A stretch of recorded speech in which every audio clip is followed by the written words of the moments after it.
বৃশ্চিক রাশির মানুষদের বলছি, আপনাদের একটা প্রশ্ন করি। আপনি কি জানেন এই মুহূর্তে আপনার সবচেয়ে কাছের মানুষের মধ্যে একজন যিনি চান না আপনি সফল হন? মনে মনে কোথাও না কোথাও আপনার পতন চায়, আপনার ক্ষতি চায়। দেখুন, আমার দীর্ঘ 28 বছরের প্রফেশনাল এক্সপিরিয়েন্স এবং সারা পৃথিবী জুড়ে 1.5 লক্ষের ওপর যে সন্তুষ্ট ক্লায়েন্ট রয়েছে, তাদের কুণ্ডলী বিশ্লেষণ করে একটা সত্য বারবার সামনে এসেছে। বৃশ্চিক রাশির মানুষ এই পৃথিবীর সবথেকে তীক্ষ্ণ বুদ্ধির, সবচেয়ে পরিশ্রমী মানুষ। কিন্তু এই রাশির মানুষের জীবনে একটা অভিশাপ আছে, জানেন? সেটা হলো, যখনই সাফল্য আসে একটা অদৃশ্য হাত সবসময় পেছনের দিকে টেনে ধরে। সেই হাত কোথা থেকে আসছে, আজ সেই রহস্য খুলব এবং বলবো এই জুলাই থেকে ডিসেম্বর 2026 এই বছরের শেষ 6 মাস কোথায় সুযোগ আসছে, কোথায় বিপদ আছে। তাই ভিডিওটা শেষ পর্যন্ত খুব মন দিয়ে দেখবেন।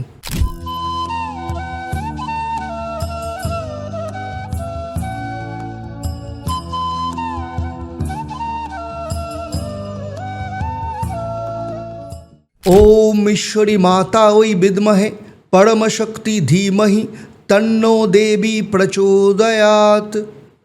नमस्कार, আমি জ্যোতিষ ও তন্ত্রগুরু আচার্য দেবদত্ত বলছি।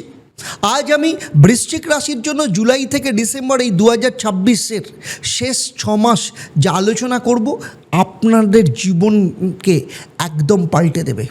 বৃশ্চিক রাশির লগ্নেশ মঙ্গল, এবং মঙ্গল এই মুহূর্তে আপনার অপোজিটে অর্থাৎ সপ্তমভাবে অবস্থান করবে এবং আপনার নবমভাবে তুঙ্গস্থ বৃহস্পতি রয়েছে। নবম ভাব হচ্ছে ভাগ্যের ভাব। তুঙ্গস্থ বৃহস্পতি বলছেন বৃশ্চিক রাশির ভাগ্যের দরজার এই মুহূর্তে খোলা। সেটা নিয়ে আমি কিন্তু অলরেডি আপনাদের জন্য একটা ভিডিও করেওছি। সেটা হচ্ছে বৃশ্চিক রাশির গোল্ডেন পিরিয়ড। যারা দেখেননি, ভিডিওটার লিঙ্কে ডেসক্রিপশন দেওয়া রয়েছে, এন্ড স্ক্রিনেও ডেসক্রিপশন দেওয়া রয়েছে, সেটা কিন্তু দেখে নেবেন। আপনার পঞ্চমভাবে শনি এবং চতুর্থভাবে রাহু রয়েছে। পঞ্চম ভাব মানে সন্তান, প্রেম, বিদ্যা, পূর্বজন্মের পুণ্য, সৃষ্টিশীলতা। আর শনি পঞ্চমভাবে থাকা আর চতুর্থভাবে রাহু থাকা, জ্যোতিষশাস্ত্র একটাই কথা বলে, আপনার জীবনের সবথেকে বিশ্বস্ত বৃত্তের মধ্যে যেখান থেকেই আপনার জীবনের ক্ষতি আসছে, শত্রু কিন্তু বাইরের কেউ নয়।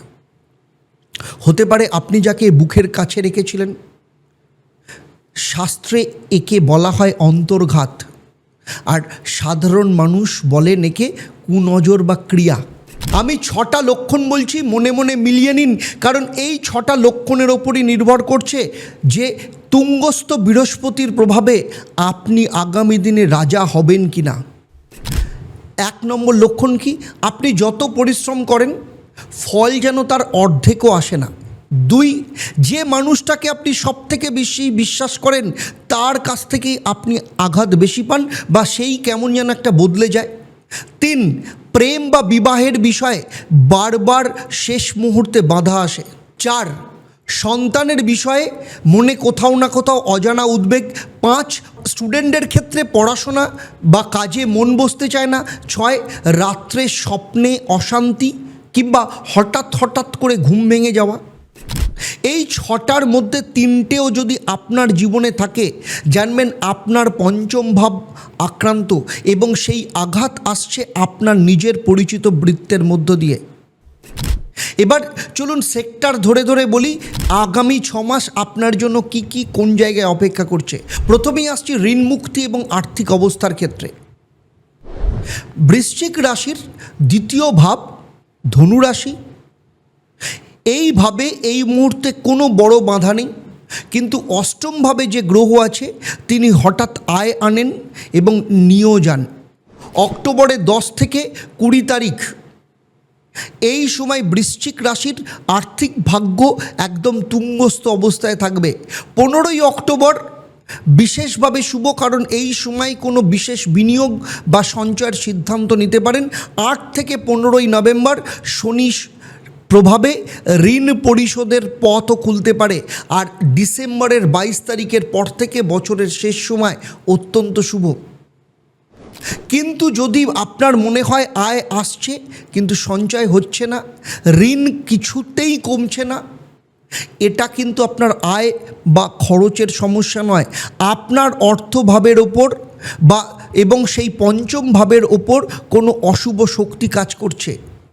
তাই কে পাঠাচ্ছে, কে বন্ধু সেজে আপনার পেছনের শত্রুতা করছে, সেটা কিন্তু আপনার জন্মকুণ্ডলী, আপনার হাত কিংবা আপনার বাস্তুকে বিচার না করে বলা কিন্তু সম্ভব নয়। এবারে আসছি প্রেম এবং বিবাহের বিষয়। দেখুন, তুঙ্গস্থ বৃহস্পতি নবম ভাব থেকে নবম দৃষ্টির মাধ্যমে আপনার পঞ্চম ভাবকে দেখছে। অগাস্টের 17 তারিখ থেকে সেপ্টেম্বরের 17 প্রেম এবং বিবাহের জন্য একদম সেরা সময়। সম্বন্ধ চলছে, এই সময় পরিবারের সাথে কথা এগিয়ে নেওয়ার সম্ভাবনা কিন্তু অনেক বেশি। আর অক্টোবরের 13 তারিখের পর থেকে কিন্তু বিশেষ শুভ। তবে 18 সেপ্টেম্বর থেকে 9 অক্টোবর এই সময় কিন্তু সম্পর্কের ব্যাপারে বড় কোনো সিদ্ধান্ত নেবেন না। কিন্তু তারপরেও বলছি, আপনাদের মধ্যে অনেকেই আছে যাদের বারবার বিয়ে ভাঙছে, সম্পর্কে কারণ ছাড়াই সন্দেহ তৈরি হচ্ছে। তাই চতুর্থ এবং পঞ্চমভাবে রাহু এবং শনি প্রেমের সুতো কিন্তু ছিঁড়ে দেয়, এবং সেই কাজটা করছে কেউ একজন যে চায় না আপনার সম্পর্কটা চিরস্থায়ী হয়। সেটা কিন্তু আপনার জন্মকুণ্ডলীর সপ্তম ভাব বিশ্লেষণ করলেই বোঝা যাবে। চলুন এবারে কথা বলবো যারা অলরেডি বিবাহিত জীবনের ক্ষেত্রে। পঞ্চমভাবে শনি, আগেই বলেছি, চতুর্থভাবে রাহু, ঘরের মধ্যে একটা অদৃশ্য টানাপোড়েন কাজ করছে।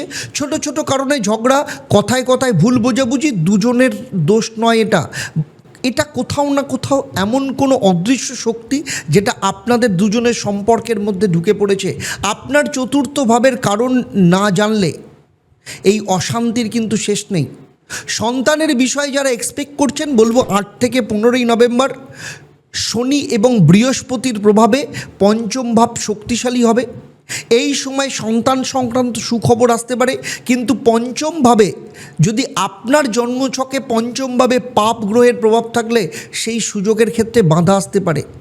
তাই আপনার জন্মকুণ্ডলিতে সেখানে আপনার পঞ্চম ভাবে পাপ গ্রহ বসে আছে কিনা কিংবা পাপ মধ্যগত রয়েছে কিনা সেটাও জানা ভীষণ দরকার। চলুন এবারে কথা বলবো, সেটা হচ্ছে কেরিয়ার, নতুন চাকরি বা সরকারি চাকরির ব্যাপারে। কেরিয়ারের বিষয়ে যদি বলি তাহলে বৃশ্চিক রাশির দশম ভাব হচ্ছে সিংহ রাশি। নবম ভাবে ভাগ্যস্থানে তুঙ্গস্থ বৃহস্পতি, যেটা দশম ভাবকে সাপোর্ট দেবে। এবং 7 জুলাই থেকে 15 তারিখ কর্মক্ষেত্রে আপনাদের নতুন সুযোগ আসতে পারে। নভেম্বরে 6 থেকে 14 নভেম্বর শনির প্রভাবে সরকারি চাকরির পরীক্ষা হোক বা ইন্টারভিউর ক্ষেত্রে শুভ ফলের সম্ভাবনা ভীষণভাবে রয়েছে। কিন্তু কোথাও না কোথাও যদি আপনার এরকম মনে হয় যে আপনার থেকে কম যোগ্য কোনো মানুষ এগিয়ে যাচ্ছে, আচ্ছা আপনার আইডিয়া অন্যের নামে চলে যাচ্ছে, এটা কিন্তু অফিস পলিটিক্স নয়। এর পেছনে শনি এবং রাহু আপনার বুদ্ধিকে ব্লক করছে, এবং সেই ব্লক কোথায়, কিভাবে, সেইটা যদি জানা যায় তবেই কিন্তু আপনি সেখান থেকে বেরোতে পারবেন এবং আপনার কেরিয়ারের সফলতাকে আপনি ছুঁতে পারবেন। এবারে আসছি ছাত্রছাত্রীদের কথায়। বৃহস্পতি নবম ভাবে অবস্থান মানে বৃশ্চিক রাশির মেধার জন্য অত্যন্ত শুভ। অগাস্টের 12 থেকে সেপ্টেম্বরের 16 একাগ্রতার কনসেন্ট্রেশনের জন্য একদম সেরা সময়। সেপ্টেম্বরের 18 তারিখ থেকে বুধের প্রভাবে পরীক্ষায় হঠাৎ বাধা বা ফলে বিলম্ব হতে পারে। আবার এরকম অনেক ক্ষেত্রেও দেখা গেছে স্টুডেন্টদের মধ্যে মেধা থাকা সত্ত্বেও ফল পাচ্ছে না। পঞ্চম ভাবের ক্ষেত্রে কোথাও না কোথাও সেখানে ডিস্টার্ব হয়ে রয়েছে, এবং কিংবা কারোর অশুভ প্রভাব পড়াশোনার উপর কিন্তু অত্যন্ত খারাপ প্রভাব ফেলছে। তাই এই সব জায়গা থেকে বের করার জন্য এই সময়কে যদি কাজে লাগানো যায় তাহলে আগামী দীপাবলির মধ্যে পড়াশোনার ক্ষেত্রে যথেষ্ট ভালো রেজাল্ট পাওয়া যাবে। এবারে আসছি যারা বিদেশে চাকরি বা বিদেশে যাওয়ার কথা ভাবছেন। বৃশ্চিক রাশির দ্বাদশ ভাব হচ্ছে তুলা রাশি, আর এইভাবে শুক্রের প্রভাব থাকায় বিদেশের রাস্তা কিন্তু সম্পূর্ণভাবে বন্ধ নয়, এই রাস্তা কিন্তু খোলার যোগ রয়েছে। বিশেষ করে অক্টোবরের 9 তারিখ থেকে 30শে নভেম্বর বিদেশ সংক্রান্ত যে কোনো পদক্ষেপের জন্য সেরা সময়। অগাস্টের 19 তারিখ থেকে নতুন কোনো চেষ্টা শুরু করুন। তবে 18ই সেপ্টেম্বর থেকে 9ই অক্টোবর কাগজপত্রের ব্যাপারে একটু সতর্ক থাকতে হবে। কিন্তু যদি এরকম হয় যে বারবার ভিসা রিজেক্ট হচ্ছে, শেষ মুহূর্তে ভাঙছে, দ্বাদশ ভাবের ওপর পঞ্চম ভাবের প্রভাব পরোক্ষভাবে পড়েছে, তাই বিদেশের সব রাস্তা কোথাও না কোথাও বন্ধ হচ্ছে এবং সেই বাধার উৎস আপনার কুণ্ডলীর মধ্যেই লুকিয়ে আছে। চলুন এবারে কথা বলবো এই সমস্যা থেকে বেরোনোর জন্য আপনারা কি করবেন। প্রতি মঙ্গলবার ভোরবেলা স্নানের পর একটা লাল কাপড়ে 7টা লাল ফুল এবং কিছু মসুর ডাল রাখুন। কাছের কোনো হনুমান মন্দিরে গিয়ে সেটাকে অর্পণ করুন। ঘরে ফিরে এসে 108 বার ওম ক্রাং ক্রিং ক্রোং স্বাহা ভোমায় নমঃ এই মন্ত্রটা পাঠ করুন।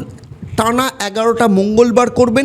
এটা আপনার মঙ্গলকে শক্তিশালী করবে। কিন্তু মনে রাখবেন, যে ক্রিয়া বা অভিচার আপনার ওপর কাজ করছে বা কেউ আপনার অলক্ষ্যে আপনার ক্ষতি করেছে, সেটা ভাঙার জন্য এই উপাচার কিন্তু যথেষ্ট নয়।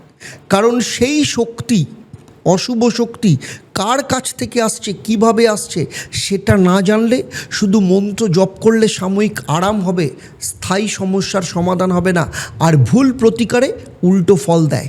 তাই আপনাদের ক্ষেত্রে যদি মনে হয় এই জায়গা থেকে বেরোতে হবে, তাহলে নিচের যে নাম্বার রয়েছে সেই নাম্বারে ফোন করে আপনারা যোগাযোগ করতে পারেন। আর কমেন্টে লিখুন, জয় ঈশ্বরী মা, আমি নিজে আপনার সাফল্যের জন্য প্রার্থনা করব, আপনার নামে সংকল্প করব। আর একটা কথা বলি বৃশ্চিক রাশির বন্ধুরা, একটা কথা মনে রাখবেন, আপনি এই পৃথিবীর সবথেকে বিশ্বস্ত মানুষদের একজন। আপনি যাকে একবার নিজের করেন তার জন্য সব কিছু করতে পারেন, কিন্তু ঠিক এই কারণেই আপনাকে সবথেকে বেশি বিশ্বাসঘাতকতার শিকার হতে হয়। চলুন তাহলে আজকের মতো বিদায় নিচ্ছি। আবার দেখা হবে আপনাদের সাথে পরবর্তী পর্বে। আর একসাথে সবাই মিলে বলি, জয় ঈশ্বরী মা। নমস্কার, ভালো থাকবেন।